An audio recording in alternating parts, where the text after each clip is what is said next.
দুর্বার রাজশাহী সিলেটের বিপক্ষে আজকের এই জয়ের মাধ্যমে তারা কিন্তু এখনো সেরা 4-এ থাকার একটা সম্ভাবনা তৈরি করছে। মূলত ঢাকা পর্বের পরপর 3 ম্যাচ টানা জয়ের কারণেই দুর্বার রাজশাহী সর্বশেষ 12 ম্যাচে 6 জয়ের মাধ্যমে 12 পয়েন্ট নিয়ে টেবিলের তৃতীয় নাম্বার আছে। যদিও তাদের পরে চতুর্থ এবং পঞ্চম স্থানে থাকা চট্টগ্রাম এবং খুলনা তাদের এখনো 3টা এবং 2টা করে ম্যাচ বাকি আছে। সেই ম্যাচগুলোর উপরেই তাকাই থাকতে হবে রাজশাহীকে প্লে অফে টিকে থাকার জন্য। তো গাইস, প্লে অফে টিকে থাকতে হলে রাজশাহীর যে সমীকরণটা আছে তাই জানবো আজকের ভিডিওতে। তো গাইস, রাজশাহী কিন্তু তাদের গ্রুপ পর্বের 12টা ম্যাচই খেলা ফেলছে এবং এই 12টা ম্যাচের মধ্যে তারা 6 জয় নিয়ে 12 পয়েন্টে টেবিলের তৃতীয় অবস্থানে আছে এবং 1 নম্বর অবস্থানে আছে রংপুর রাইডার্স। তারা 10 ম্যাচ খেলা 8 পয়েন্টে 16 পয়েন্ট নিয়ে টেবিলের 1 নম্বরে আছে এবং তারপরেই আছে ফরচুন বরিশাল।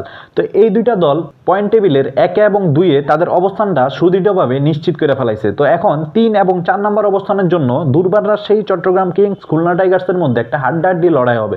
যদিও দুর্বার রাজশাহী কিন্তু তাদের যেই ম্যাচগুলো আছে সেগুলো খেলা ফেলাইছে, সেই ক্ষেত্রে কিন্তু দুর্বার রাজশাহীকে টেবিলের চতুর্থ এবং পঞ্চম স্থানে থাকা চট্টগ্রাম কিংস এবং খুলনা টাইগার্সের বাকি ম্যাচগুলোর দিকে তাকায় থাকতে হবে। মূলত দুর্বার রাজশাহী টেবিলের 3-এ থাকলেও তাদের কিন্তু এখনো আর একটা ম্যাচও বাকি নাই। তারা মূলত তাদের সবগুলা ম্যাচেই খেলা ফেলছে। অন্যদিকে চতুর্থ অবস্থানে থাকা চট্টগ্রাম কিংসের এখনো 3টা ম্যাচ বাকি আছে এবং তারা বর্তমান চতুর্থ অবস্থানে থাকলেও তারা কিন্তু মোটামুটি স্ট্রং পজিশনে আছে। তারা এখন পর্যন্ত 9 ম্যাচে 5 জয় নিয়ে 10 পয়েন্টে টেবিলের চতুর্থ অবস্থানে এবং তাদের রান রেট কিন্তু +1.045।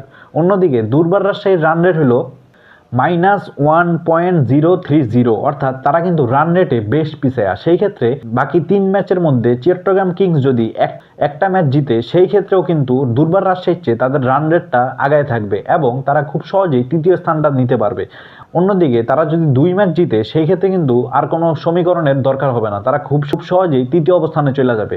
অন্যদিকে পঞ্চম স্থানে থাকা খুলনা টাইগার্স এখন পর্যন্ত 10 ম্যাচে 4 জয় নিয়ে 8 পয়েন্টে টেবিলের 5 নম্বরে আছে এবং তাদের কিন্তু রান রেট হলো -0.175, অর্থাৎ তাদের রান রেটটাও কিন্তু খুব একটা সুবিধার না। তাদের রান রেটটাও দুর্বার রাজশাহীর মতো মাইনাসে আছে।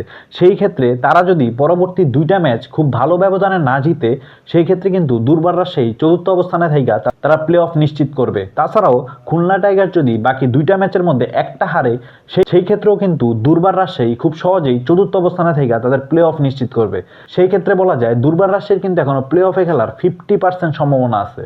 তো গাইস, টুর্নামেন্টের শুরুতে আপনারা কয়জন ভাবছিলেন দুর্বার রাজশাহীর মতো একটা দল 12 ম্যাচে 6টা জয় পাবে এবং প্লে অফের জন্য এত স্ট্রংলি নিজেদের জায়গাটা ধরে রাখবে, যেখানে কিনা সিলেট স্ট্রাইকার্স, ঢাকা ক্যাপিটালসের মতো বড় বড় দলগুলা এত বিদেশি প্লেয়ার নিয়েও সেই ট্র্যাকে টিকে থাকতে পারে নাই।